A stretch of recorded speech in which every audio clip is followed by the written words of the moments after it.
OBD de trouble code description technique glissement excessif de l'embrayage B. Qu'est-ce que cela signifie?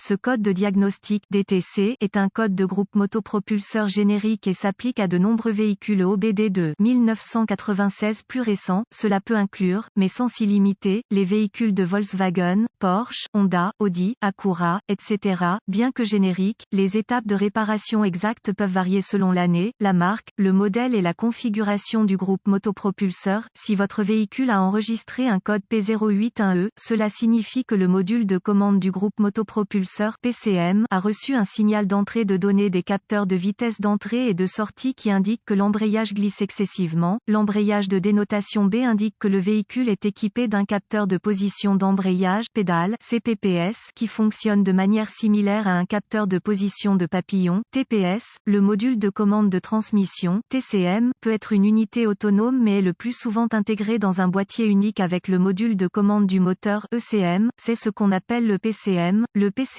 utilise les signaux d'entrée de plusieurs capteurs de moteur et de transmission pour calculer le degré de glissement de transmission, embrayage maximum autorisé, l'usure du disque d'embrayage et du plateau de pression, ainsi qu'une défaillance mécanique, peuvent entraîner un glissement excessif de l'embrayage. Des écarts de tension CPPS peuvent également entraîner le stockage d'un P081E. Le PCM utilise des signaux d'entrée de tension provenant du capteur de vitesse d'entrée de transmission et du capteur de vitesse de sortie de transmission, ainsi que la position de la pédale d'embrayage, pour déterminer si l'embrayage fonctionne dans les paramètres pour un glissement maximal admissible. Souvent, lorsque le matériau de friction sur le disque d'embrayage est usé en dessous d'un certain niveau, l'embrayage commence à glisser. Cette condition est généralement accompagnée de l'odeur distinctive du matériau de friction brûlé. Si le PCM détecte un degré de glissement de la transmission, embrayage, qui dépasse les paramètres maximum autorisés, un code P081E peut être enregistré et un voyant indicateur de dysfonctionnement 1000 allumé. Plusieurs cycles d'allumage avec une panne peuvent être nécessaires pour l'éclairage 1000. Quelle est la gravité de ce DTC? Un code enregistré P081E indique qu'un problème électrique grave ou un type de panne d'embrayage s'est produit. En tout état de cause, les conditions qui ont contribué au stockage d'un code de cette nature doivent être rectifiées le plus rapidement possible. Quels sont certains des symptômes du code? Les symptômes d'un code d'anomalie P081E peuvent inclure glissement de la transmission, engagement dur des engrenages. L'engagement de l'embrayage se produit près du sommet, forte odeur de matériaux de friction brûlés. Quelles sont certaines des causes courantes du code? Les causes de ce code peuvent inclure mauvais capteur CPPS, disque d'embrayage usé ou plateau de pression, capteur de vitesse d'entrée ou de sortie défectueux, câblage court-circuité pour les capteurs de vitesse d'entrée, de sortie, PCM défectueux ou une erreur de programmation. Quelles sont les étapes de dépannage du P081E?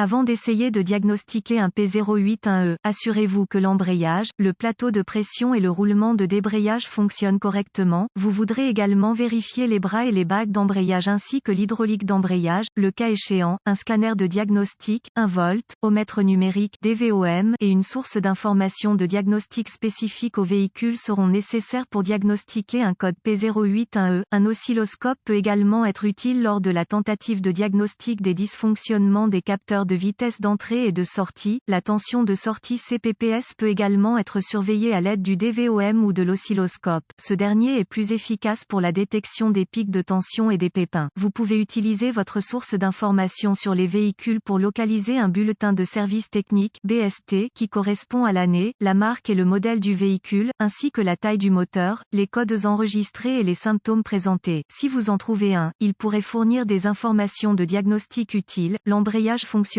correctement, passez à la première étape du diagnostic. Étape 1. Utilisez le scanner connecté au connecteur de diagnostic du véhicule pour récupérer tous les codes stockés et les données d'arrêt sur image pertinentes. C'est une bonne idée de noter ces informations avant d'effacer les codes, puis de tester le véhicule jusqu'à ce que le PCM soit en mode de préparation ou que le code soit réinitialisé.